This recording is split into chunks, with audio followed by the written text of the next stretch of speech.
You're welcome to today's broadcast. Sure Destiny TV, reaching people and touching lives. Hello, fellow citizens. This is your friend, Dr. Haruna Goro.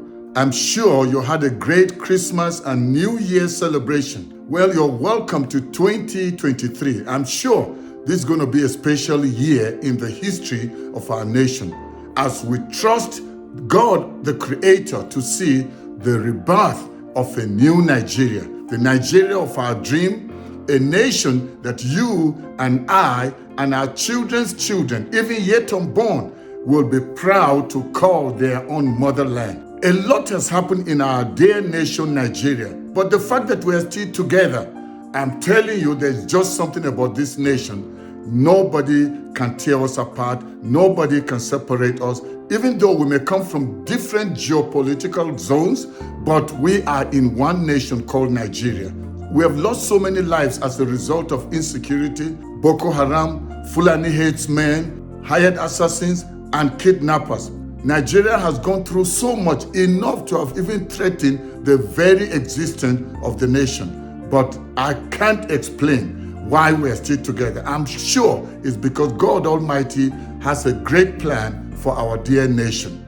As we stepped into this year 2023, a great president that has governed this nation during the military era and also as a politician. And even though he is not a perfect person, but I'm telling you, such a person has a lot we can learn from. And I'm talking about President Olusegun Obasanjo. Recently, he wrote a letter to Nigerians and especially or particularly to the young people. In today's broadcast, I'm not going to be talking much. I'm going to be reading extracts from the letter that he wrote to us Nigerians, especially to you young people. And I really want you to analyze this letter. If you've not taken this whole thing about 23 presidential election very serious as to who should succeed President Buhari, then this time around you should take it very serious. Having a former president like Obasanjo coming out to advise, he's advising us as a nation, not because he has anything to gain. At his age, he's already governed this nation several times. So what does he stand to gain by endorsing anybody or advising us what to do? He wants to see change happen in our nation. The letter that President Obasanjo wrote, and I quote, "My appeal to all Nigerians, particularly young Nigerians. Happy New Year. May all our national calamities disappear this year. I am constrained to write this letter to all Nigerians, especially young Nigerians, friends of Nigeria globally as well as our development partners because of the gravity, responsibility, and implications of the collective decision Nigerians, both young and old, will be making within the next 2 months.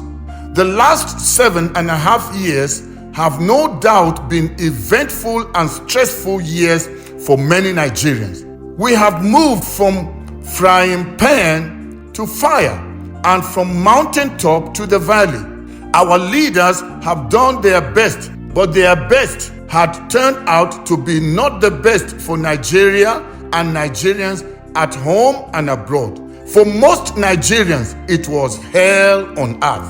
Those of us who are alive should thank God for His mercies, brace ourselves for the remaining few months of this administration, and pray and work very hard for an immediate better future.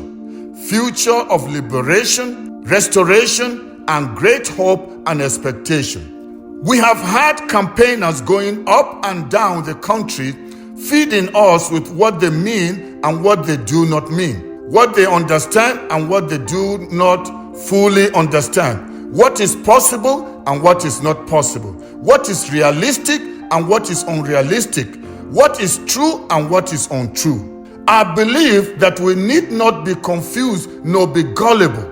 Let us be cautious, not to be fooled again. I have interacted with the major contestants and I find it interesting that in one form or the other, each of them claims to want to do what I did during my presidency and to take Nigeria back to where it was at the height of my presidency and immediately after.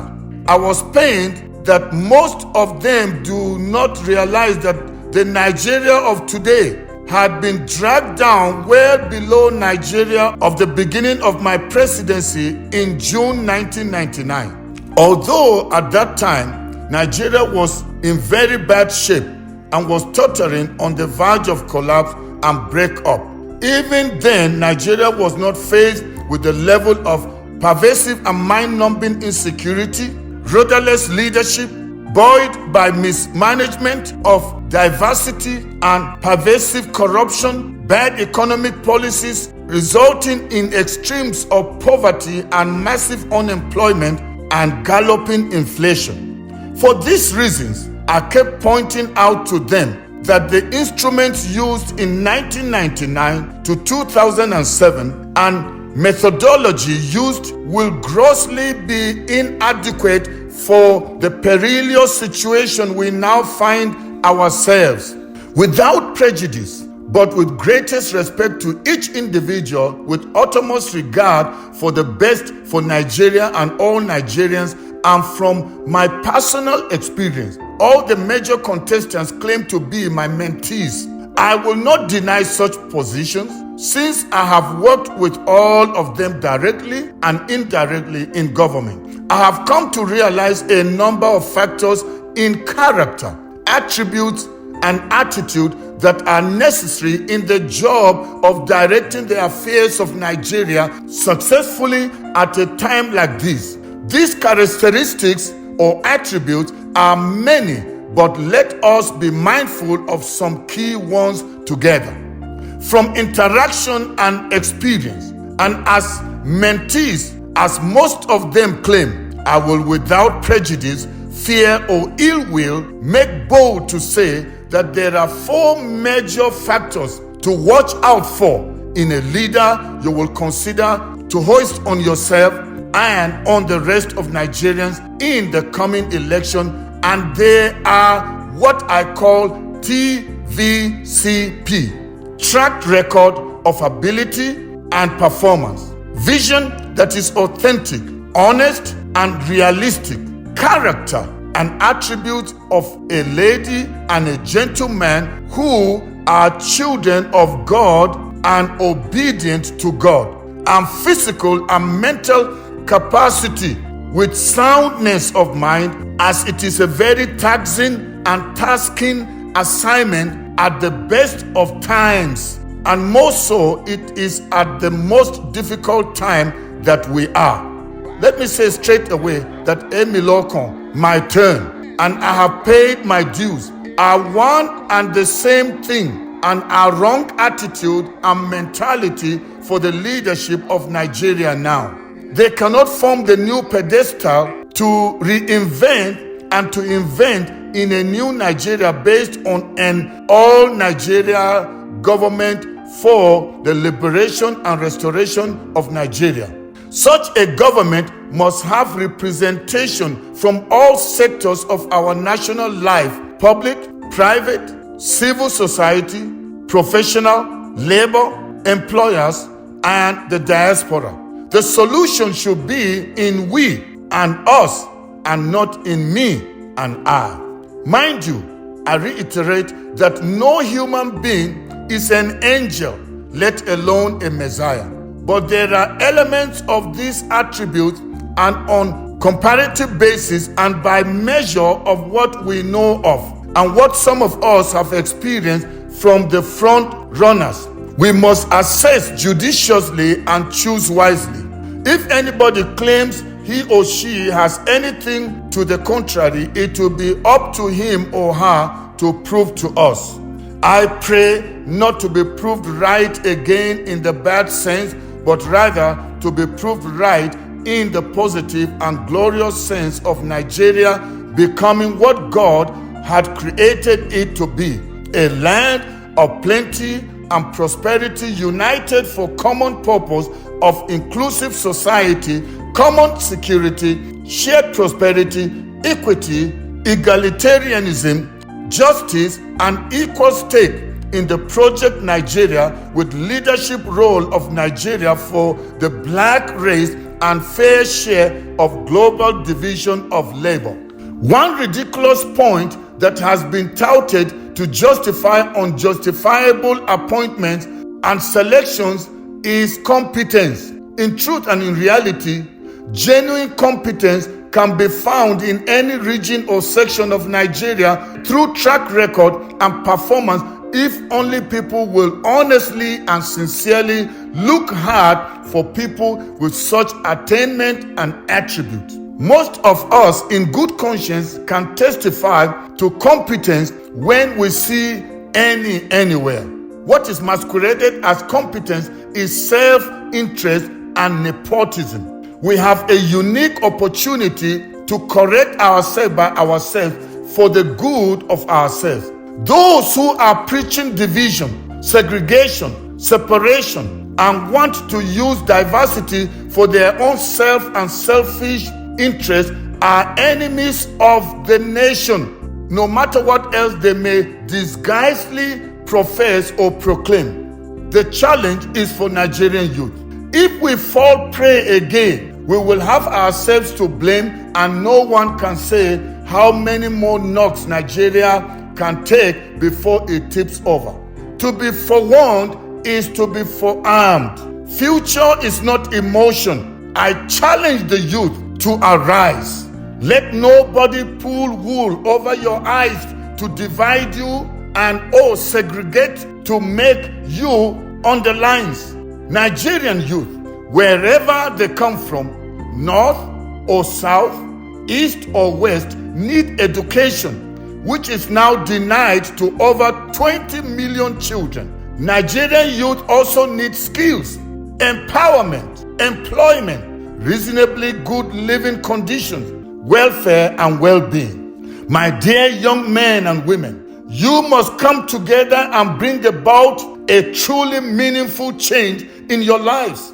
If you fail, you will have no one else to blame. Your present and future are in your hands, to make or to mar.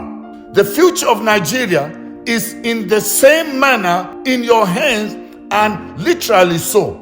If for any reason you fail to redeem yourself and your country, you will have lost the opportunity for good, and you will have no one to blame but yourself, and posterity will not forgive you. Get up, get together, get going, and get us to where we should be.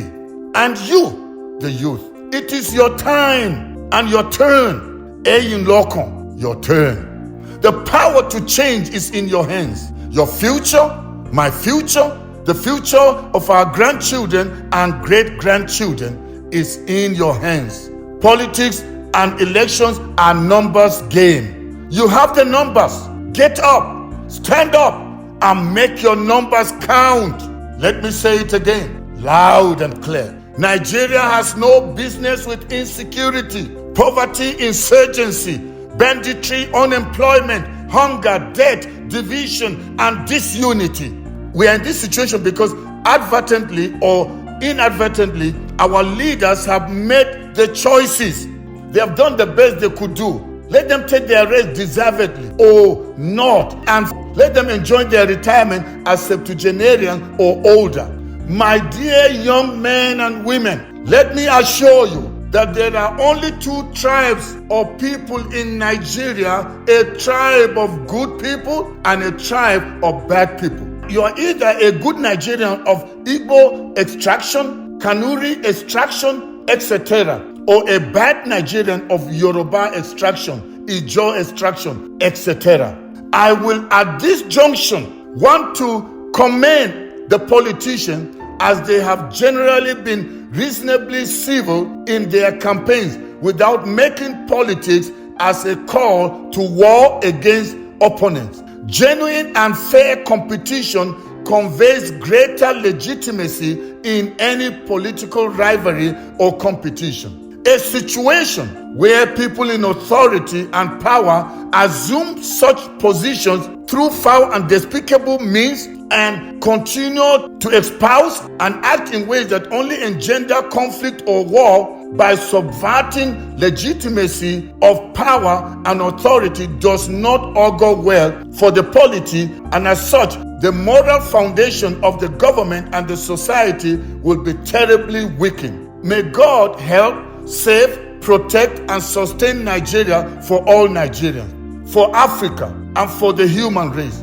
We can only continue to play politics of ethnicity, religion, region, and money bags at the peril of our country and to self-destruction. We need selfless, courageous, honest, patriotic, in short, outstanding leadership with character and fear of God beyond what we have had in recent past. None of the contestants is a saint, but when one compares their character, antecedent, their understanding, knowledge, discipline, and vitality that they can bring to bear, and the great efforts required to stay focused on the job, particularly looking at where the country is today, and with the experience on the job that I have personally had, Peter Obi as a mentee has an edge.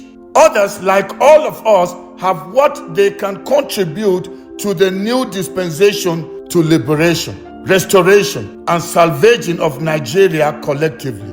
One other important point to make about Peter is that he is a needle with thread attached to it from north and south, and he may not get lost. In other words, he has people who can pull his ears if and when necessary. Needless to say that he has a young and able running mate with clean track record of achievement both in public and in private life. May God continue to help us individually and collectively. Yours ever, Olusegun Obasanjo. End of quote. Well, family, I want to say thank you for watching this video, especially hearing the recommendation of a father and a great leader, President Obasanjo. So let's heed to this advice so that we don't regret it when we vote the wrong person. Peter Obi and Yusuf Detti are the ones who should vote in this 2023 election. Thank you for being part of today's broadcast. I look forward to seeing you in my next broadcast. Feel free to share this broadcast with as many people as you can. Go ahead and also like it. By so doing, Facebook, YouTube, they're going to recommend it to more people so they can view it. And by so doing, more people will get to know what they should do in the coming election. I also want you to subscribe to my channel. Please do. If you have been watching but you have not taken time to subscribe, please do it. Why that is important is that anytime I have another broadcast, you'll be the first to be notified, and it's good. Let's do this together. And I also want you to leave me a comment. I want to feel you. What do you feel about this, what we are doing? What do you feel? Do you feel me? Let me also put it on the comment box. And I want to really say thank you very much. May God bless you, and may God bless the Federal Republic of Nigeria. Once again, this is your brother, Dr. Haruna Goro. Bye-bye.